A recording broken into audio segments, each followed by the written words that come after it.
My 24 male live-in girlfriend 23 female of 5 years has made a new friend 25 male. I am not sure if I should go to his New Year's Eve party. Morning. Reddit. I am posting this issue I've been dealing with under this new alias account. Because who I am and where I live is very easily derivable from some of the posts I made for my main account. I hope that's okay. My girlfriend and I have been together for more than 5 years now. We met freshman year in university and started dating soon thereafter. She finished up her bachelor's and started working freelance in film. The kind you can watch in a movie theater. While I am currently finishing up my master's. A little more than a year ago, we moved in together. We've had that plan for a while longer, but decided to go for it when she couldn't live near campus anymore. We're splitting rent 80-20, and I try to chip in as much as possible using the money I am making doing research for my master thesis and a side gig here and there. This was her idea. If you need any more background intel to assess my situation described below, feel free to ask. Now, my girlfriend doesn't have a lot of friends. She's always known a few people whom she can hang out with, and will hang out with about 2 times a year or so, but she wouldn't call them her besties. I have a very close group of friends.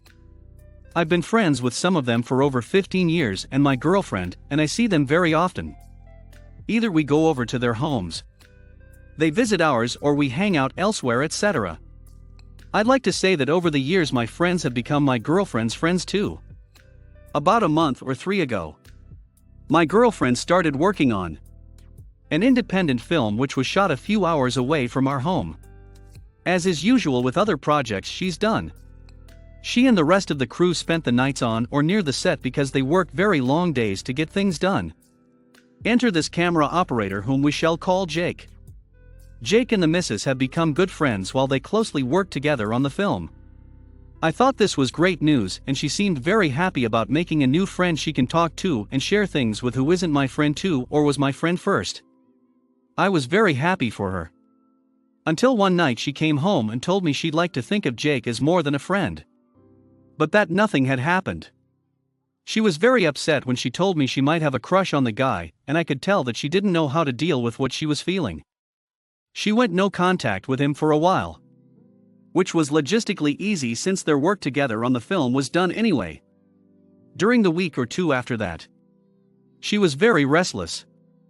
I am not sure how to properly describe this as English isn't my mother tongue, but I could tell she was sad that she had lost the one good friend she made in a long time. The week after that, a new version of one of her favorite plays was opening in a local theater, but I couldn't make it because of work. I suggested she take Jake and see it together, since she had mentioned before that he is into things like that as much as she is. All in good faith. This is getting a little long. I am sorry. It's like I am writing another thesis, as is tradition in the film industry. When the film is done, there is a party to celebrate it. There's 2 kinds: the premiere party, which is for the crew, their spouses and special guests, and the wrap-up party, which is for crew and special invitees only. Obviously she went to the wrap-up party, as it is a great way to network and land new gigs. She came home crying the day after the party, going on about how she got a little drunk, and that something had happened between her and Jake. When she calmed down, she told me the 2 of them had kissed, but that she had stopped him mid-kiss and realized that what she was doing was wrong. Now I am all for second chances. So we talked about it for what seemed like a very long day, and she seemed to really regret it. Last week, Jake came over to our place to a party I was hosting. It was very awkward. My best friend, who I always share everything with, picked up on it and asked me multiple times that night if everything was okay. I wasn't sure. Nothing really odd had happened that night, but something just didn't feel right. My friend suggested I tell my girlfriend to stop seeing Jake again. But I don't think I can do that again, because I forgave her for what happened, and she got very sad the first time she went no contact with the guy.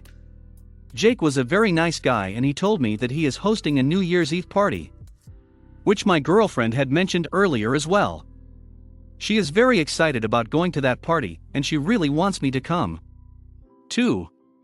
I don't know how I feel about this. But we don't yet have any other plans either. After my party, I mentioned another end of the year party we were both invited to, but she seemed very sad about not being able to go to Jake's party. She added that her priority was spending New Year's Eve with me, and that she didn't want to go to Jake's party without me. But that she would be very sad if we didn't go together. Over the last few days she has become very pushy about wanting to hear an answer from me about the parties. Constantly stressing that she really doesn't want to go alone. I am not really sure what my question is. Writing all of the above down helped a bit in assessing the entire situation myself. I am just not sure what to do or what to tell her. Reddit. What would you do? Other. I posted my reply to this to another poster's reply. 2.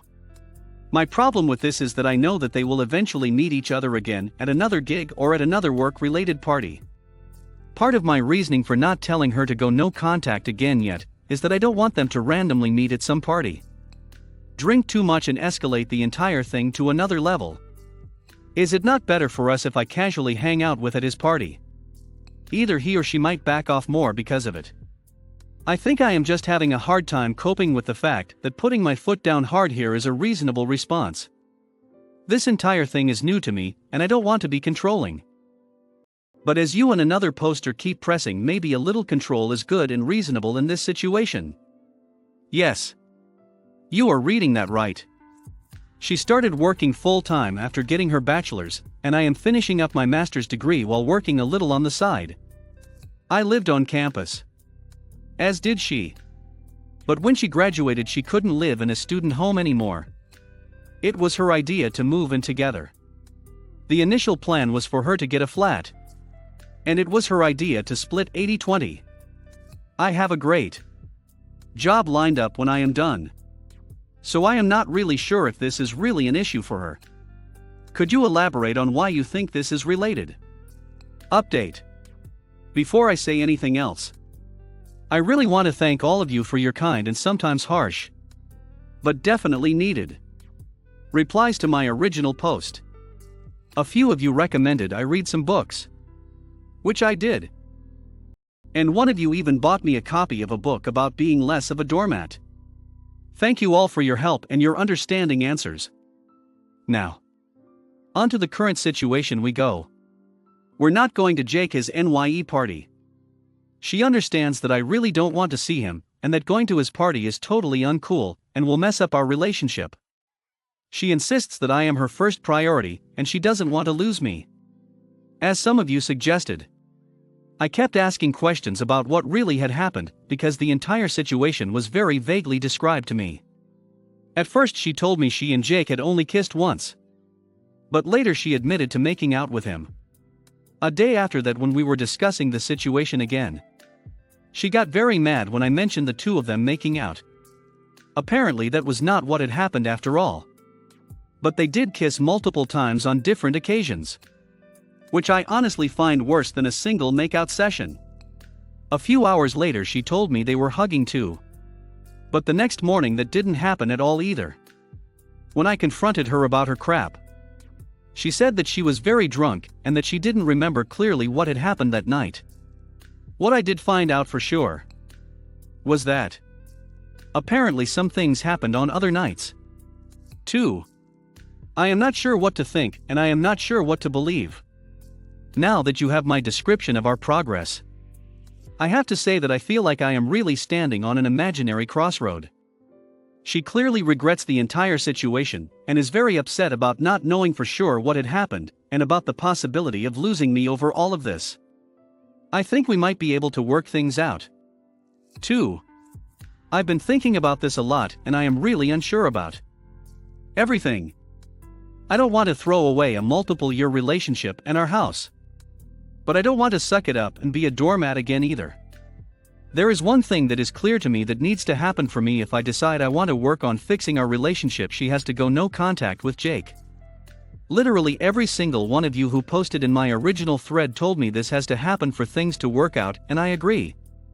My friends feel the same way. Here's the problem: she doesn't.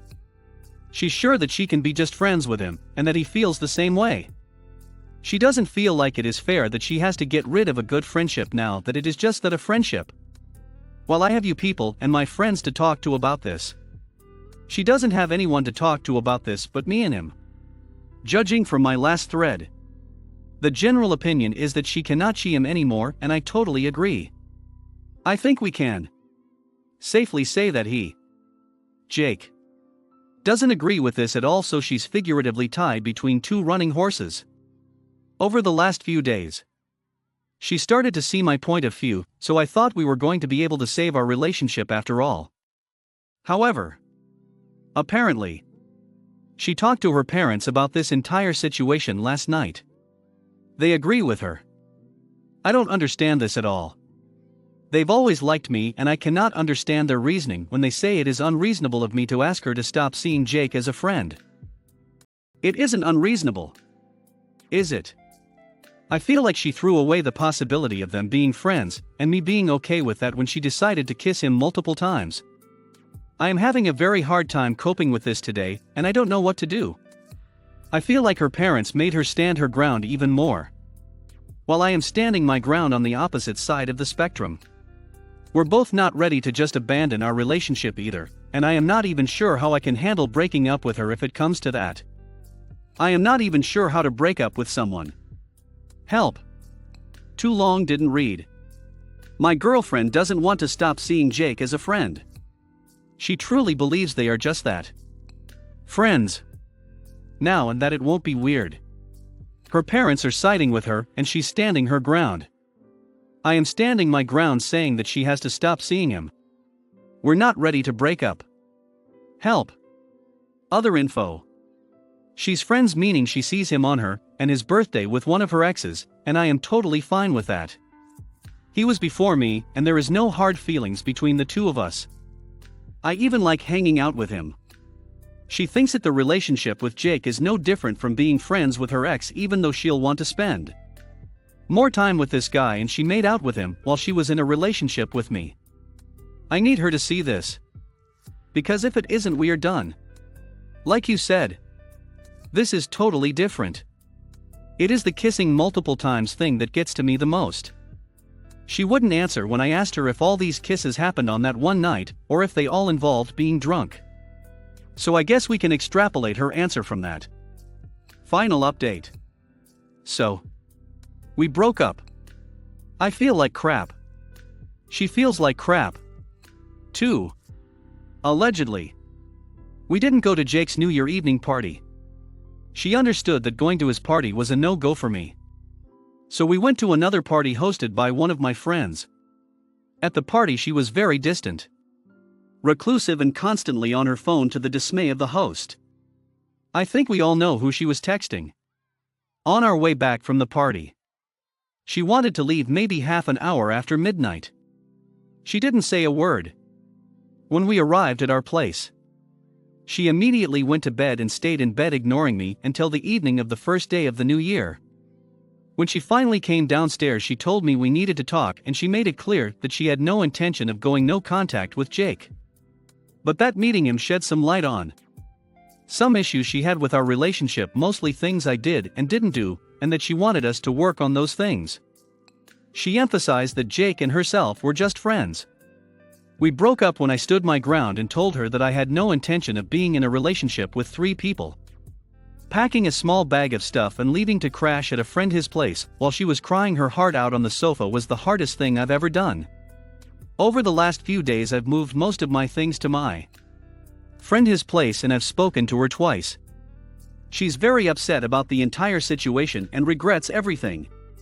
She even offered to go no contact with Jake after all, but emphasized the fact that it wouldn't matter, because he and her are just friends now, and that she'll want to work on her own issues. I am done, and my friends and family are and have been very supportive. But I am having a very hard time coping with all of it. One moment I am glad that it is over, and I know that I've done the right thing. But the next moment I regret everything and desperately want to make things work out again, despite knowing that things will never be the same. I still love this woman so much, and I am having a very hard time distancing myself from us. Whenever my phone rings, I hope it's her. I constantly slip up and say things like "we" and "my girlfriend," and most of my stuff remind of her. I think the best thing to do is for me to go no contact with her. But I miss being together with her so much already, and we still have a lot of shared things. Like the house we need to take care of. The fact that she's completely ignoring her fling with Jake and seems to blame our breakup entirely on issues in our relationship which we could have fixed isn't helping either. If you're still reading, I want to take this moment to sincerely thank you. All of you have helped me get through this situation so much already. If it weren't for all your great advice, I would probably still be stuck in some sort of limbo between being unhappy with her and Jake doing stuff behind my back and being too afraid to do something about it. I really felt for OP in these posts. He seemed to be trying really hard to do the right thing and not be controlling, but also not get himself walked all over in this relationship. There were a couple of things that stuck out to me about this situation. One was the way his girlfriend's story changed repeatedly. To me, that by itself is sort of a deal breaker. Because once it goes from "he kissed me one time, but I stopped him, and I know it's wrong, and that's all that happened" to "we kissed multiple times, then how is it possible to trust anything she says?" The next thing that stuck out was her parents siding with her. I can't help if one of two things or both things are possible. One, she didn't tell them the truth and they thought that this guy was attracted to her, but that she didn't do anything with him, so thought the relationship was fine. Two, they found out she was paying 80% of the bills and hated it, so that made them go from liking OP to not liking OP. As a side note, what he described sounded reasonable to me as a short-term situation until he graduates, gets his job, and starts being able to contribute fully. I am not saying that I would do it, or that was morally right, but it did sound reasonable. The last thing I wondered, and I've wondered this my whole life, is the whole "I got super drunk and made out with someone" thing. Specifically the idea that it happens over and over again with no learning to regulate alcohol intake better. Is that just a thing that people do? Or is it a convenient excuse? Because part of what would worry me too is the idea that if someone I was in a relationship with kept getting too drunk with people and making out with this one person while in a monogamous relationship, why are they not taking steps to mitigate that? That seems like a bigger problem than this one guy. Really. Because if it could happen with him, it could happen with other people in the future. I am glad that OP ended the relationship, and I hope that this many years later, he's happy and in a good place. Completely agree with everything you've said. The drip feeding of the truth is one of the worst things that can be done in a situation like this. Bad stuff does not get better with age. I'd be really interested to hear if she ended up with Jake.